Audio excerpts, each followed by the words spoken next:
So we're going to work, for the first part of the class at least, with no props. Obviously those of you who've got problems in your knees, in your hips, it may be that you need to have some props to work in this. Most of you who've got those issues will be aware of what you need so you can get that equipment ready. I'll show first of all how we're going to start. We're going to come into Adho Mukha Virasana. From here we're going to lift up into Adho Mukha Swanasana, dog head down, and then you're going to look forwards, walk your feet towards your hands. You'll take your feet wide to start with and take your hands either to your thighs, to your shins, or to the floor. I don't mind where your hands are, but I do want you to have straight legs and a flat back, so not that. Okay, so let's make a start with that. Sit back onto your heels, assuming that that is possible. Take your knees slightly wider than your hips, draw back through the thighs, hinge forwards, keeping the buttocks back as much as possible, and extend the hands forwards, release the head down. Keep your wrists lifted, keep your elbows lifted, keep your frontal body extending more than your back body.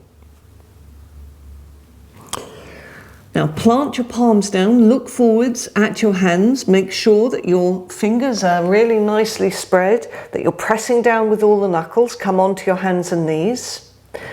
Tuck your toes under, have your feet hip width apart. Now first of all I want you to get the height, so lift up and lift your sitting bones right up towards the ceiling. Lift your kneecaps, lift your thigh muscles, and now with those actions push the tops of the thighs away from you. So we're getting this extension and length in the back of the legs, extension and length in the spinal column. Now look forwards towards your hands and step your feet forwards. Take your feet the width of the mat and place your hands either onto your thighs or onto your shins or onto the floor. Keep your kneecaps lifting and make sure that these outer edges of the feet are lined up with the outer edges of the mat. Push down into those outer foot bones, lift your inner ankles, extend your collarbones forwards and breathe. Coming up and out of the action. Good. So we're now going to come for Urdhva Hastasana and then Utkatasana. So I'm going to show from the side. Urdhva Hastasana is with the arms up, which we'll do first of all, and then Utkatasana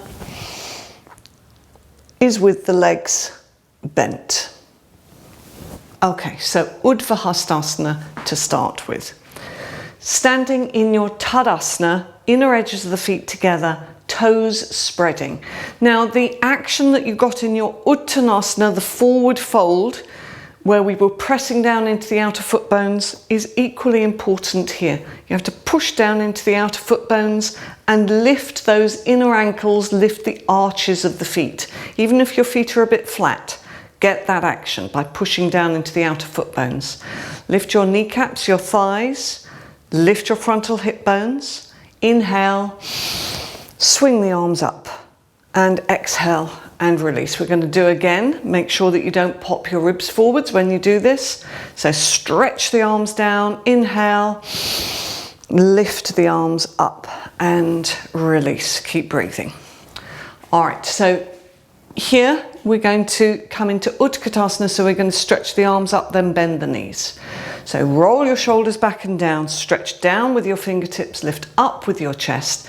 Keep the kneecaps and thigh muscles lifting, tailbone long and heavy, frontal pelvic bones lifted. Don't lose this action in your tailbone when we bend the legs. So inhale, arms up, legs bent, weight back into the heel bones, breathe through the nasal passages, keep breathing. See, can you take the weight a little bit more back into the heels? Can you lengthen the tailbone more towards the floor? Can you stretch the arms up a little bit more? And coming up. Good.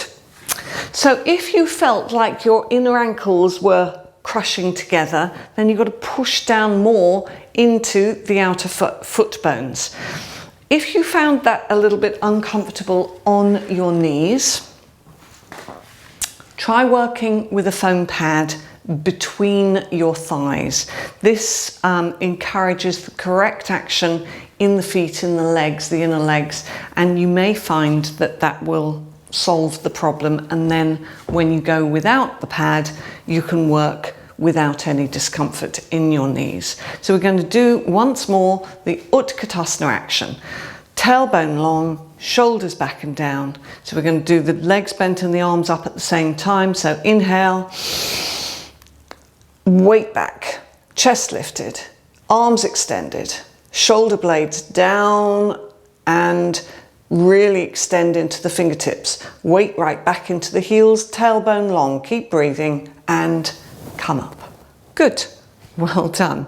So we're going to come now into a Trikonasana action. No equipment here, I'm going to just demonstrate it quickly and then we'll do together. So we're going to turn the feet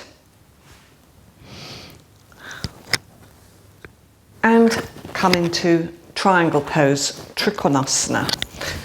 Okay, so start out in the center of your mat in Tadasana. Weight back into the heels, lift here through the frontal pelvic bones. Lift your chest, lift your kneecaps. Breathe into the space in your chest cavity. Hands together. Now, if you've got a knee problem, you can step your feet apart. Otherwise, jump. Feet nice and wide, toes facing forwards. Press down into those outer foot bones, just like you did when you had your feet together. Push down into the outer foot. Now you're going to turn your left foot in slightly, the whole of the right leg and foot out completely, rotating at the root of the hip. Keep the weight back in that outer foot bone as you extend into your Trikonasana. Keep the front leg, thigh muscle rotating around the thigh bone. So it rotates from the inside to the out, from the front to the back, and the kneecap lifts. Come up, turn the feet to face forwards. We're going to go straight to the other side. So turn the feet the other way. Draw up again through this front leg, rotate, push down, extend, and come into your Trikonasana. Keep lifting up that front leg kneecap. It tends to get a little bit sleepy, so remind it, it's got to lift, it's got to turn, it's got to be involved. Back leg, outer foot bone, pushing down into the floor. Fine inhalation, exhalation, and then coming up, turning the feet to face forwards, step or jump back to the center. Stand in Tadasana, weight back into the heel bones, chest lifted, fingertips extended down. So now we're going to come into Virasana. We're running through quite quickly in these poses, so you might find you get a bit hot. I'll just show. We'll turn the feet. We're going to bend to an angle. Now, those who can take the hand to the floor, you're going to take the hand to the floor. Those who have a little difficulty in doing that, you take the hand here to your thigh bone. So the legs are a little wider in Virasana than they were in Trikonasana. Step or jump the feet. Toes facing forwards at this intermediate stage. Stretch into the fingertips, lift your chest. Tailbone long and heavy. Turn your feet, left foot in, right leg and foot out. Rotate, chest lifted. Outer edge of the back foot really anchoring you down as you bend into your square. Lengthen from the hip to the armpit. Hand down either to the floor or, if that's difficult, arm onto the upper thigh bone, just near to the knee. Now, if your hand is on the floor, we're coming into the classic action here with the hand behind the leg. We often work with the hand in front to get a little more opening in the groin. All right, come up, turn the feet to face forwards, and we're going to go to the other side.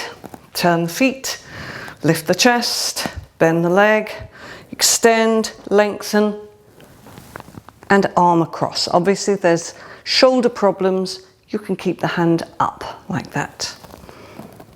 Fine inhalation, fine exhalation through the nasal passages. If this knee is overshooting the ankle, you know you need more space, so you have to scoot the front foot forwards. Back leg strong and straight, pushing down into the outer back foot, and don't let this top arm bend at the elbow. Keep everything alert. Come up, turn the feet to face forwards, step or jump the feet. Back into Tadasana. So just re-establish your Tadasana and feel the feet spreading, feel the weight evenly across the four corners of the feet. Lift your chest and allow the breath to flow. Good. So I'm just going to show, while you're standing there, I'm just going to show how we're going to work in the next actions. So I'll come onto this mat because it's a little closer to you. We're going to come for Uttanasana, Adho Mukha Swanasana, and then Urdhva Mukha Swanasana. So Uttanasana is a forward folding pose. So we're going to stretch up and come down. Now, we've done this already once today with the feet wider, all right? And again, the hands can come here onto the thighs, here onto the shins, or here onto the floor. But actually, I'm in the wrong place. I need to be further up on the mat. So you extend up, kneecaps lift, tailbone long, come forwards. Now, if you have your hands here on your legs, you're going to bend your knees to put your hands down. All right, but the hands are flat. Now you can step your feet back. Everybody can do that to start with. We're going to come for Urdhva Mukha Svanasana, dog head up. So you'll look forwards, swing forwards, bring the chest through, tailbone long, and then back into Adho Mukha Svanasana, same leg, step forwards into Uttanasana, Urdhva Hastasana, and down. All right, are you ready to go? Let's give this a go. So you're going to need to stand at the front of your mat. It's going to be quite difficult because you can't see the screen when you're doing this. So it might be that you want to stop the recording at some point, run back over this so that you get a little bit of a rhythm going with this.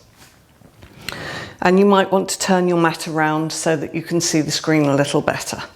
So tailbone long, kneecaps lifting, thigh muscles lifting. Inhale, Urdhva Hastasana, arms raised. Exhale, Uttanasana, forward fold. Breathe. A fine inhalation, fine exhalation. Now lift your right foot up and step back with your right foot. And then with your left foot come into Adho Mukha Svanasana, dog head down. So push back with the thighs, lift the kneecaps, make sure that you're breathing. And now swing forwards into Urdhva Mukha Svanasana. So dog head up, the spine coils, the thighs lift, you extend into your inner heels. There should be no pain in your lower back. And now swing back up into Adho Mukha Svanasana, dog head down. Same leg, right leg will step forwards into Uttanasana. Hands either to the floor or to your shins or to your thighs, doesn't matter where they are. Bring the feet together, inhale, swing the arms up and down into Tadasana. Just breathe for a moment. Okay, hopefully you feel all right. If you need to, you can stop the video and just give yourself a little bit of a breather, lying down with your legs up the wall, and then you can start it again. All right, we're going to repeat that.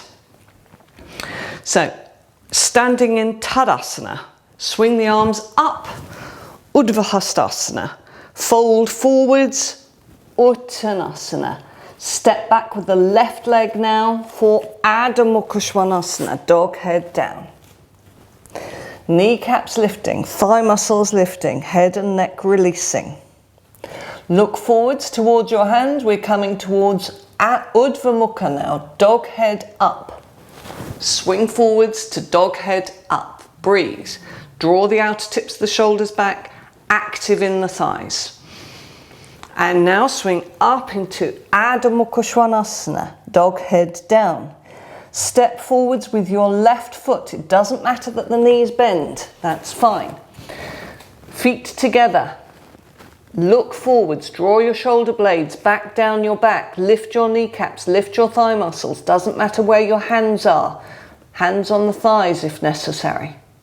Now we're going to swing up into Urdhva Hastasana, arms up. So inhale through the nostrils as you swing up, and then exhale and come down into Tadasana. Just let the breath steady and settle. And we're going to now come into a quick Supta Baddha Konasana, just to let the body settle down after those poses. So you can see I've put my bolster here. You could use foam pads. You could use a couple of pillows. If you haven't got anything, that's fine. You just put your feet to the floor.